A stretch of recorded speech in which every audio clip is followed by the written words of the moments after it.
Good afternoon and welcome back. You're watching World News and I'm your host, Klaudia Czerwińska. The EU is ramping up pressure on Russia over its ongoing aggression against Ukraine, following Donald Trump's statement about wanting Europe to do more. Brussels is rolling out new measures in the hopes of spurring Washington to do the same. Our correspondent in Brussels, Alex Cadier, reports.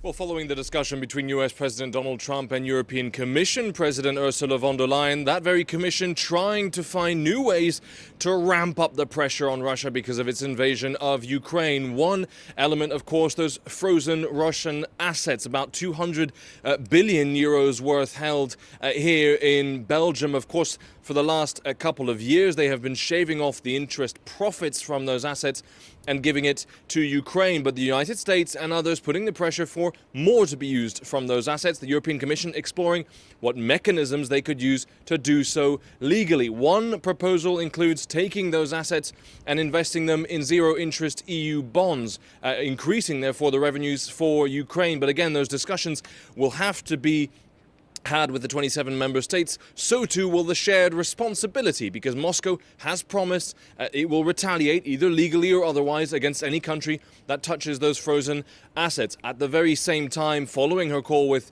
President Trump, Ursula von der Leyen saying her commission will try to find a way to speed up the phasing out of Russian oil and gas in the European Union. That target of no Russian gas by 2027 may be moved up. Questions there for Hungary and Slovakia, the only two EU countries still buying Russian oil. But nevertheless, the European Commission moving faster now, following that pressure from Donald Trump, hoping, of course, that when they move forward on putting more pressure on Russia, Donald Trump and the United States will follow.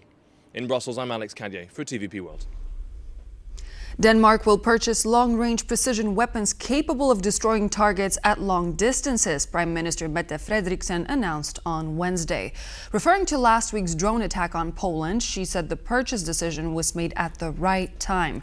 The exact type of weapon and its country of origin have not yet been specified.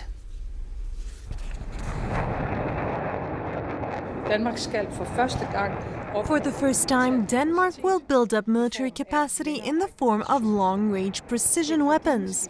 This is a paradigm shift in Danish defense policy. With these weapons, the armed forces will be able to hit targets at long range and defeat enemy missile threats. We do not have this type of weapon in Denmark. Russia is testing us, testing NATO's unity, testing our will and our ability to respond, and they are testing how we react, and that will help determine how far Russia will go next time. The situation is serious. It is serious for Europe, it is serious for Denmark, and it is, of course, particularly serious for Ukraine. There is no doubt that Russia will be a threat to Denmark and Europe for many years to come. Russia's most recent air attack on Ukraine targeted the railway network and energy infrastructure located in the central part of the country. President Zelenskyy has since urged the world not to ignore the threat Russia poses, once again warning that this war could spill over into other countries. Overnight Tuesday, Russian attacks on Ukrainian rail substations disrupted train traffic. The assault also knocked out power to parts of the central Kirovohrad region, including its capital city, Kropyvnytsky. Amid the unrelenting strikes, Ukraine is appealing to the world to increase pressure on Russia. It is important that Europe really feels that when it comes to Russia, it is not about this or that neighbor, it is about everyone. Otherwise, Russia will draw conclusions and only expand the war, and not necessarily against Ukraine.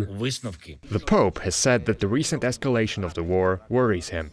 NATO hasn't started any war. The Poles are worried because they feel their airspace has been invaded. It's a very tense situation, very, very difficult. Certainly, yes. In an interview with TVP World, former US Army Europe Commander General Ben Hodges said that the recent Russian drone incursion into Poland exposed NATO's weaknesses. We in NATO are still not prepared to deal with what Ukrainians have to face every night. The fact that our response was to send up F-35s, F-16s, when in Ukraine, of course, they're using all kinds of other weapon systems, much smaller, to counter drones.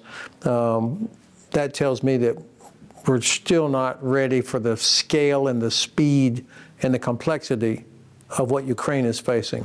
Hodges also believes that the recurring reports of Russia's advances in Ukraine are misleading. This nonsense in some media that, oh, the Russians are advancing, they're gaining ground. No, they're not.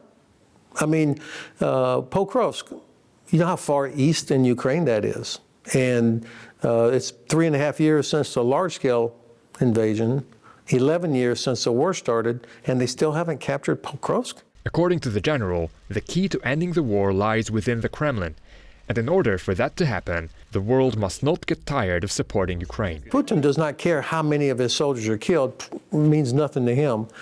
He will keep doing what he's doing until he realizes, or maybe the oligarchs around him tell him, that Russia cannot win. According to Ukraine, the Russian army has already suffered well over 1 million casualties since the beginning of the full-scale invasion in 2022.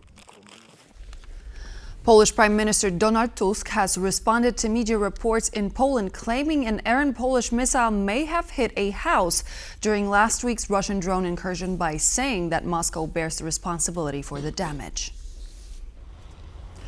On Tuesday, the Polish newspaper Rzeczpospolita, citing anonymous security sources, wrote that the house may have been struck by a stray missile fired by a Polish F-16 fighter jet sent to intercept the drones. The paper said the missile's guidance system had malfunctioned, causing it to slam into a Polish home in the eastern village of Wyryki instead of its intended target, with built-in safety system preventing the weapon from detonating on impact. The incident occurred during an incursion of Russian drones, which Moscow says was unintentional, into Polish airspace in the early hours of September 10th, which prompted the scrambling of NATO fighter jets and fears across Europe of a dangerous escalation of the war in Ukraine. Some of the 19 drones that crossed into Polish airspace were shot down.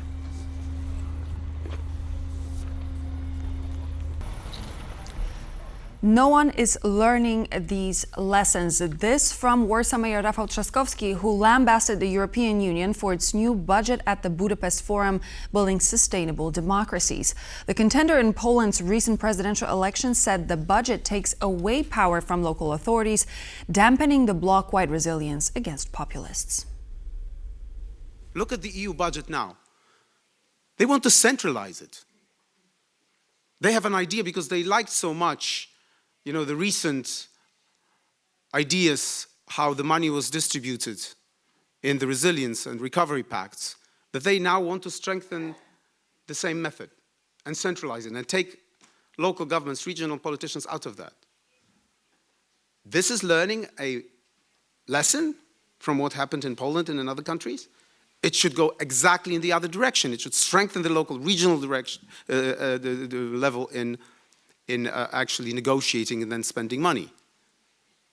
No one, it seems, is learning these lessons. That this is not just about local politicians getting together and finding a way, but that this is our common endeavor.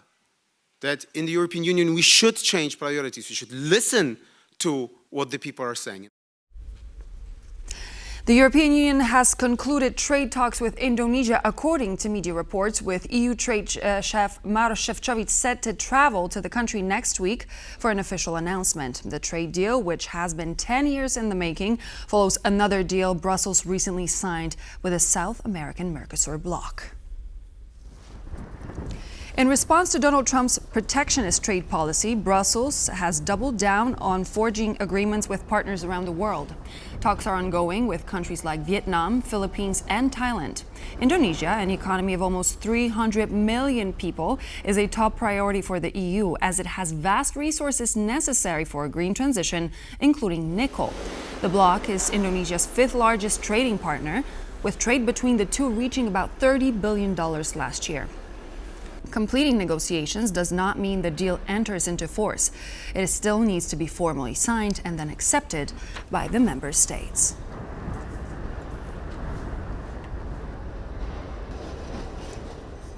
And so this would be all the latest news for now. Thank you very much for joining. I'm Klaudia Czerwińska, and I hope to see you back here on TVP World for more news and features.